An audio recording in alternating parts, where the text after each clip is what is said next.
Y así comenzó todas las cosas. Dios creó el hombre y la voluntad de él tener esa amistad con el hombre porque hizo a su imagen. Y él quería tener esa comunión con el hombre. Y Satanás, que odia a Dios, él no perdió ni un minuto y ya pensó, voy a malograr este plan de Dios. Lo que el diablo puede hacer para intentar malograr los planes de Dios, él va a intentar hacer. Porque ahora los ángeles que se rebelaron, que son los demonios, los ángeles que se rebelaron, ellos saben que tienen una condenación más allá adelante, en la línea de la historia.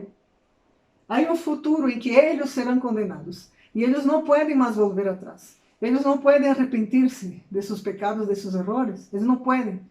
Ellos están confinados. Hay demonios que la Biblia dice que están confinados en el abismo, en prisiones ahí, hasta determinado tiempo. Serán sueltos en determinados momentos de la historia. Y eso está registrado aquí. Y quieres saber, lea la Biblia. Y ahí están determinados para determinados tiempos y momentos. Y es impresionante esas cosas. Ellos van a hacer de todo para intentar llevar el máximo posible de seres humanos como ellos para ese castigo eterno. La Biblia dice que el lago de fuego fue hecho para el diablo y sus ángeles. Dios no quería que el hombre fuera ahí. La Biblia dice que el objetivo de haber creado el lago de fuego fue para mandar al diablo y sus ángeles allá, los que se rebelaron. Pero, ¿y qué de aquellas personas que desean, que deciden alejarse de Dios en esta vida, realmente dar las espaldas a Dios? ¿Qué va a esperar? ¿Que van al cielo? Ellos desean estar todo el tiempo con Dios. Si en esta vida ni siquiera un momento quieren estar con Dios, entonces, ¿van a estar eternamente con Dios?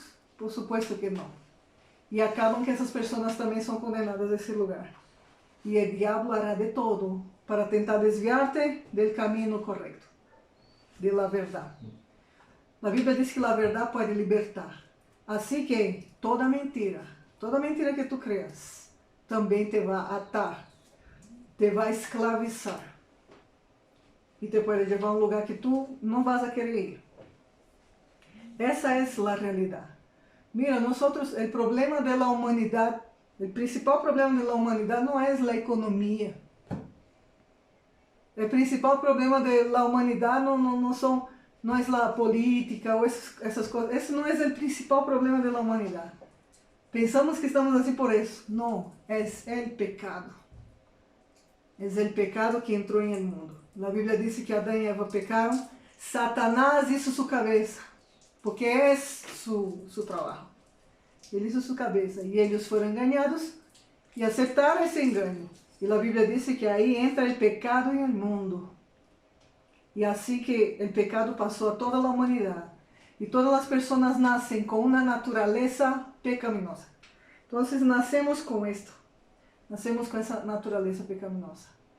Pero ahí Dios ve la situación del hombre, que si la historia ahí terminase, Dios que es justo, Dios había dado un orden. Y Él dijo, ustedes no coman de aquel árbol, de la ciencia del bien y del mal, porque el día que de él comieres, ciertamente moriréis. Ciertamente moriréis. No es quizá mueran. Vamos a ver si mueren. No, ciertamente morirán. Y cuando eso pasó, entra la muerte. Hay una muerte que no se vio a los ojos palpables, que es una muerte espiritual. La muerte espiritual, tenemos el cuerpo, alma y espíritu. Esa comunión, esa amistad que tenemos con Dios se quebró, ¡pah!, por el pecado. Y la muerte física entró en el mundo, porque Adán y Eva vivían eternamente. Ellos comían del árbol de la vida. Ellos podían tener ese acceso a Dios y tenían vida eterna, ahí tenían.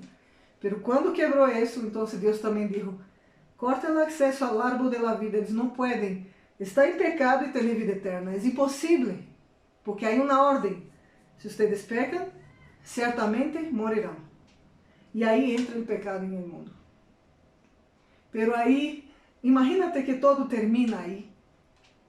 ¿Qué pasaría con cada persona que nace?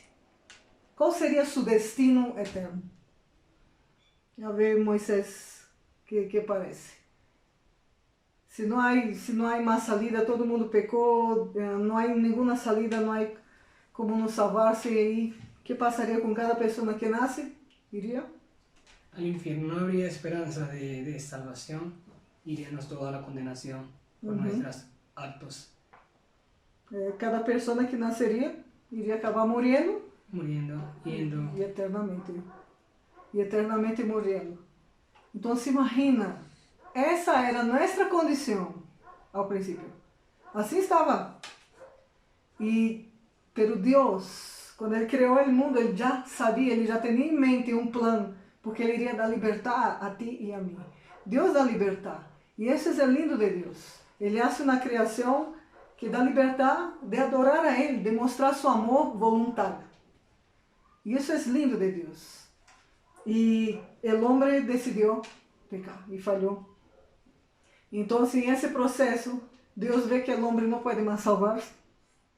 Aunque tu hagas buenas coisas, tu não puedes salvar-se. Não? Porque a mancha del pecado, ou seja, o decreto de Deus, aquele que peca, tem que morrer. No livro de Romanos diz que a paga del pecado é muerte. Então, cada pessoa que nasce, ela tem um destino. E aí tu vai dizer, Deus é malo? Não, Deus é justo. Deus é santo. Deus é santo e Ele é justo. Então Ele disse, se vocês pecam, certamente morrerão. Vocês podem elegir e elegimos mal. O problema de quem é? É de nós. Não é de Deus que avisou. Deus foi bueno porque nos avisou do perigo que estava aí. E Deus é justo e Ele é santo. Em el cielo não entra pecado. Assim que todas as pessoas não têm o poder de salvar-se a si mesmas. Não temos esse poder. E é aí onde começa a criar as religiões, as filosofias, as ideias. De repente, eu haciendo uma procissão, poderia lastimar-me de repente para poder merecer o cielo. De repente, eu haciendo algo bueno. De repente, eu dando dinheiro a los pobres. De repente, ajudando a Venezuela, meu amigo venezuelano. E quantas necessidades temos no mundo, não? Aqui nós estamos em um trabalho de ajudar as pessoas que que estão necessitando agora, mas sabemos que isso não nos vai dar a vida eterna. Essa é nossa obrigação assim, mas isso não nos dá a vida eterna. Mas o ser humano intenta, como vou lograr merecer o cielo? Como vou lograr merecer o amor de Deus? Como vou poder lograr merecer isto?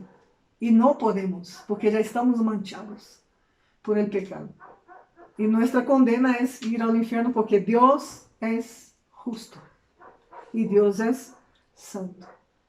Pero aí vem o plano mais magnífico de toda a história. A palavra de Deus, ela tem um tema central, digamos assim. É um tema central. E apunta para uma pessoa, que é o famoso Messias, que vamos falar agora. Quem é essa pessoa? Deus escolheu uma pessoa, e desde Adão e Eva mostrou como deveriam ser as coisas. Pero mostrou que haveria alguém de la descendência de la mujer, que algum dia essa pessoa ia nascer, e que essa pessoa aplastaria todas as obras de Satanás. Aplastaria a cabeça da serpente, que simbolizava Satanás. Então, há um descendente que Deus prometeu desde que Adão e Eva pecaram. Deus disse, há um descendente que vai acabar com todo isto. Uau, e creio que essa foi a notícia mais assustadora do diabo. Como? Como é isso? Ou seja, eu vou ter um fim. Sim, vai ter um fim. Há uma descendência que aplastaria a cabeça de Satanás. Aunque Satanás pudera morder o calcanhar de este futuro descendente, que le iria tentar lastimar de alguma maneira. Então, essa pessoa maravilhosa é Jesus, quando entendemos acá pelas Escrituras. Mas começamos aí despacio. Há um descendente que cambiaria todas as coisas, um descendente que teria poder de salvarnos. No solo destruiría el poder de Satanás, sino que también esa persona tiene el poder de rescatarme a mí de una condenación que ya era cierta para mí. Y esa persona la Biblia llama de Mesías. Mesías. Y es ahí donde ustedes deben estar escuchando algunos rumores por ahí sobre Mesías diversos que están viniendo. Entonces esa persona se llama el Mesías, el escogido de Dios. En la Biblia, Mesías significa ungido. Y en griego significa... El Cristo. Eso. Chico. Significa Cristo. Por eso que llamamos Jesucristo. O sea, Jesús el Mesías. O Jesús el ungido. Jesucristo. Esa persona maravillosa es el mismo Dios que vino en persona. Pero vamos despacio. Entonces usted está entendiendo que Satanás odia lo que es Dios y odia todo lo que Dios hace y odia los planes de Dios. Satanás odia el plan de salvación y él intenta malograr todas las cosas. Y aquellos que ya entendieron el plan de salvación, también el diablo intenta malograr sus vidas mientras está aquí.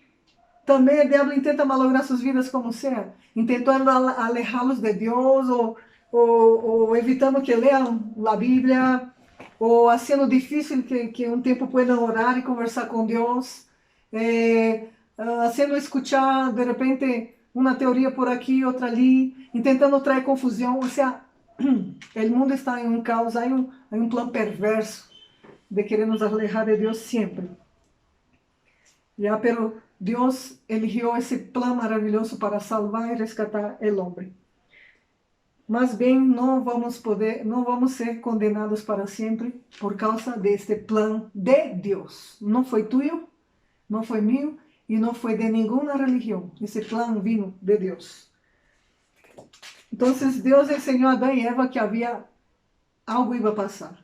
Y ahí cubrió ellos con pieles de animales. Fue aquella primera vez donde o animal foi morto para cobrir realmente os pecados deles. Eles tentavam ser cobertos com suas hojas de higuera, tentaram coser para si sua própria vestimenta. E aí Deus ensina, não é de la maneira que vocês pensam, é a minha maneira.